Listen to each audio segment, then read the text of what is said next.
그 다음에 이제 아까 우리 그 스커피, 비베리 브라더스.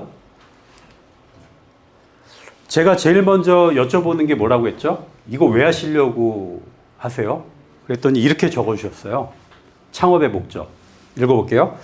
절집에서 내려올 때 세상을 향해 밥값을 해야겠다는 생각을 많이 했고, 지금도 내 죽을 때까지 화두는 밥값입니다.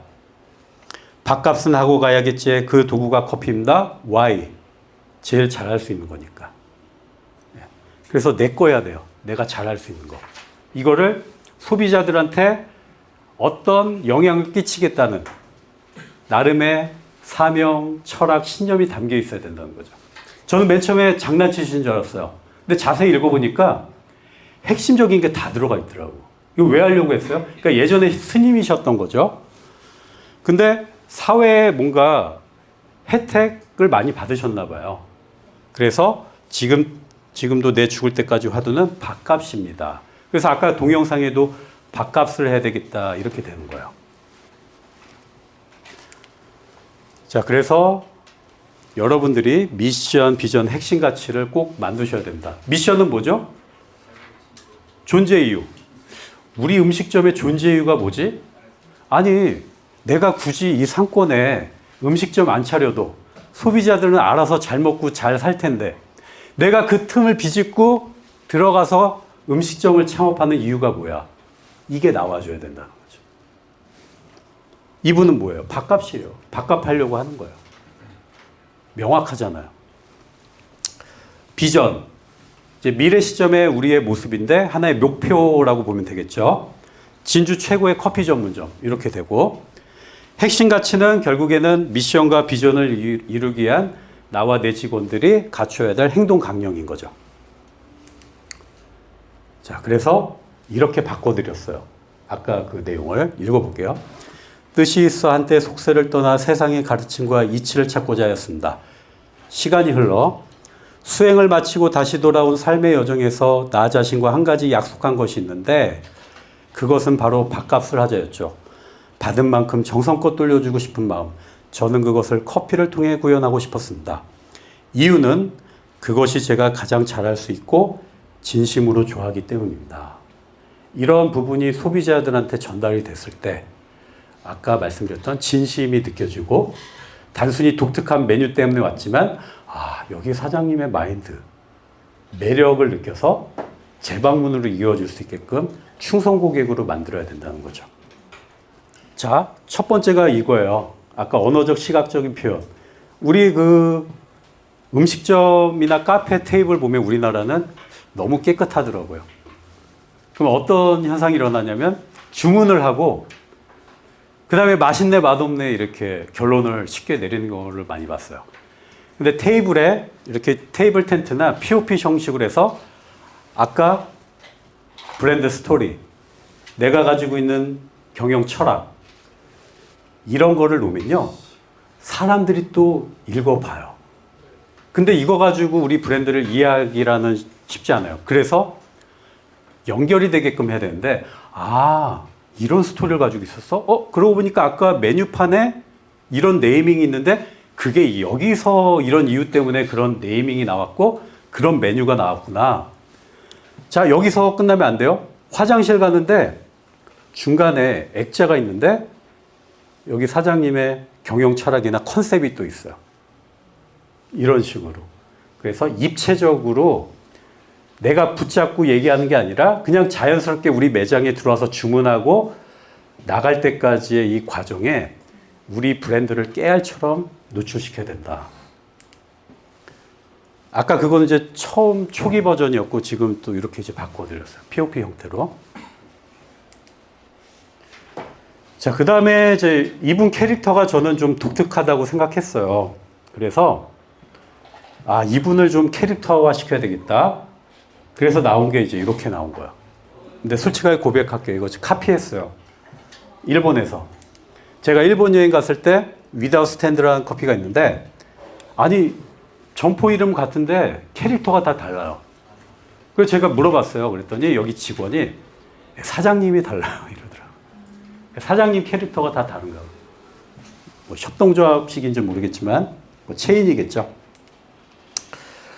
그 다음에 이제 이분이 핸드드립하고 로스팅 전문가인데 전형적으로 내가 커피에 대한 진심을 갖고 있으면 사람들이 알아주겠지 하는 그런 마인드셨는데요. 제가 보기엔 아쉽게도 안 알아줬어요. 그래서 이거를 뭔가 컨셉화 시켜야겠다. 왜냐하면 소비자들이 처음부터 가치관, 마음을 안 알아줘요. 뭔가 좀 재미있고 기발하면서 이 컨셉이 필요해요. 근데 그거는 독특하기만 해서 된 게 아니라 나와 연관이 돼 있는 거죠. 그래서 이분이 로스팅하는 방식을 봤더니 일본의 직화식 로스팅을 하더라고요. 그게 스모키한 향이 나는데 그걸 저는 수추로 연결시킨 겁니다.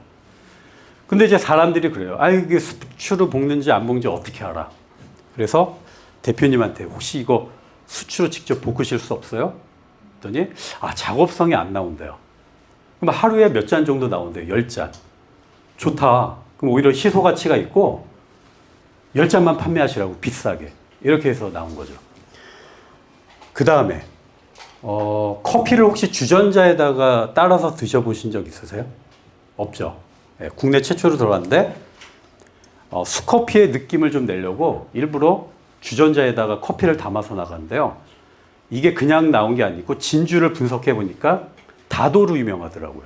그래서 커피적 다도라는 그런 느낌으로 해서 만들었고 이게 2019년 버전, 그 다음에는 아예 화로까지 나가버렸어요.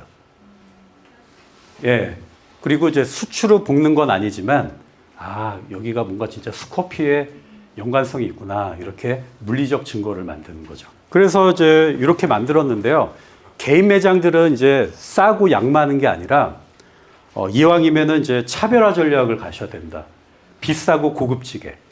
그럼 이거 이 정도 세팅이면은 한 2, 3인용인데 얼마면 드시겠어요? 그냥 딱 직관적으로 얼마면 드시겠어요?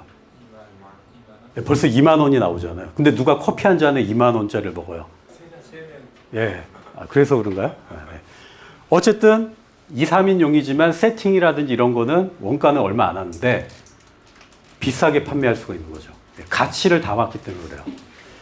자, 그 다음에 저는 요거를 좀 말씀드리고 싶은데 요거는 이제 디저트였는데 진주성, 또 진주가 유명하잖아요. 앞에는 정체성, 이건 지역성. 이런 메뉴 카드를 꼭 나간다. 스타일링 카드. 메뉴는 말을 할 수가 없어요. 그럼 메뉴가 말을 할 수 있게 만드는 방법이 있다. 특히 우리 매장의 시그니처 메뉴 정도면요. 이렇게 스타일링 카드를 꼭 나가시는 거를 저는 적극 추천드립니다. 그럼 어떤 효과가 있냐면요. 먹기 전에 꼭 읽어봐요. 그럼 제가 아까 뭐라고 했죠? 인간의 인식은 언어 구속적이고 상징에 영향을 받는다고 했잖아요. 읽고 먹으면 또 그런 것 같아. 그리고 가져가도 돼요. 오히려 더 좋아요. 왜냐하면 블로그, 인스타그램에 그대로 써주더라고요. 그리고 원가를 두려워하실 필요 없어요. 가격에 다 녹여낼 건데. 이렇게 돼요. 그 다음에 그 진주하면은 촉성루가 유명한데 그러면은 논개가 유명하잖아요. 논개 아시죠? 논개 라떼가 나와요. 쌍가락지. 네, 쌍가락지 이거 직접 제작을 해서 그럼 논개 라떼는 무슨 맛이냐? 논개가 맛이 있어요? 모르잖아요. 근데 이제 우리 조선시대 여인네들은 외유 내강이에요. 부드러우면서도 강하다. 이거를 진한 더치커피와 또 부드러운 연유로 해서 표현을 한 거죠. 까눌레도 만들었는데요. 순몰드로 해가지고 아까 제가 실리콘 몰드 말씀드렸잖아요. 그냥 까눌레가 나가면 안 된다. 이것도 우리스럽게. 티라미슈도 그냥 나가는 게 아니라 항아리에다 담아서.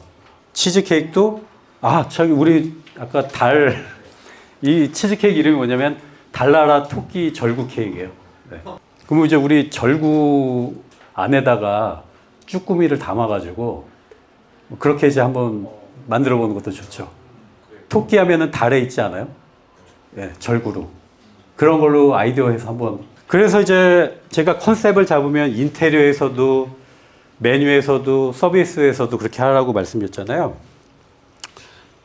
그래서 이제 맨 처음에는 이런 느낌이었는데요.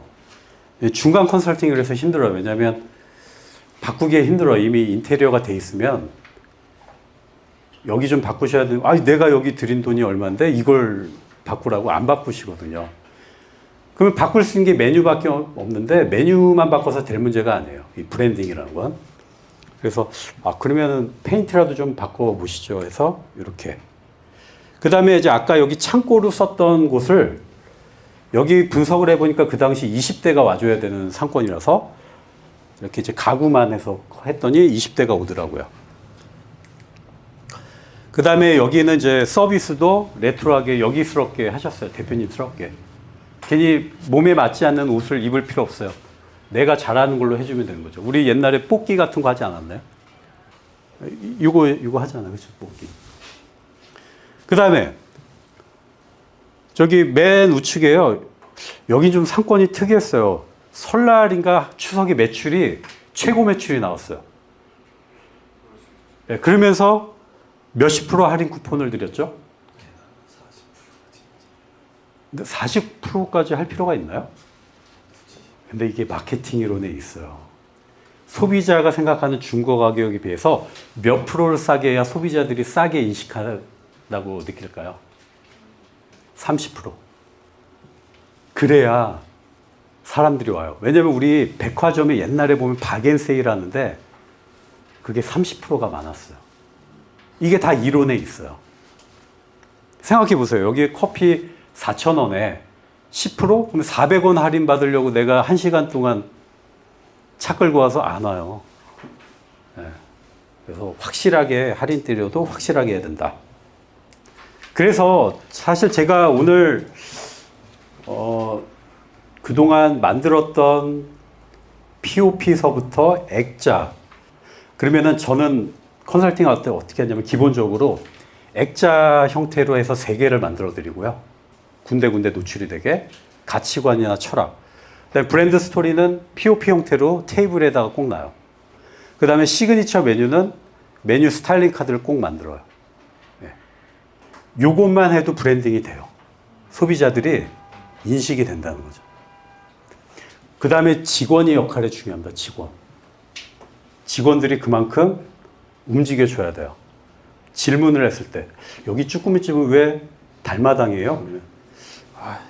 글쎄 뭐 사장님께서 그렇게 지셨어요. 이러면 안 된다는 거죠. 네. 직원들이, 왜냐하면 직원들은 고객과 만나는 최일선에 있는 사람들인데 사실은 그 친구들이 매출을 내주는 거예요. 충성 고객을 만드는 거예요. 직원 교육이 잘 돼. 근데 직원들도요, 저는 가르쳐서 교육시켜서 될 문제가 아니에요. 처음부터 서비스 잘하는 직원을 뽑으셔야 돼요. 이게 한 번 잘 안 박히면요, 100번을 가르쳐봤자 안 돼요. 앞에서만 잘하고 뒤에 가서 우리 없으면 자기들 세상인 거죠. 그래서 저는요, 인성을 많이 봅니다. 한두 번 가르쳐서 모르면은 3-4번 알려줘요. 그래도 모르면 5-6번. 그럼 바보가 아닌 이상 습득이 되는데 이 마인드는 알려줘서 될 문제가 아니더라고요. 자, 그 다음에 지금 이제 메모지 다 있으시죠? 시간이 없지만 만약에 이제 되면은 여러분들 제가 코칭도 해드릴 테니까 한번 우리 매장에 브랜드를 잡아보는 시간을 해볼게요. 컨셉을 잡고 경영 철학을 만드는. 자, 3단계인데요. 첫 번째, 경영 철학 만들기. 내가 혹은 우리 브랜드가 가장 소중하게 여기는 생각은 뭐예요? 한번 적어보세요. 그 생각이 여러분들의 정체성이 될 겁니다. 그걸 가지고 미션, 비전, 핵심 가치를 만들 수가 있어요. 그래서 1번에서 가치관을 만들고요. 이 가치관은 소비자들한테 바로 보여주기에는 너무 어렵잖아요. 그래서 그 가치관을 대변할 수 있는 재미있고 독특하면서도 쉬운 컨셉을 2단계에서 만들 수가 있습니다.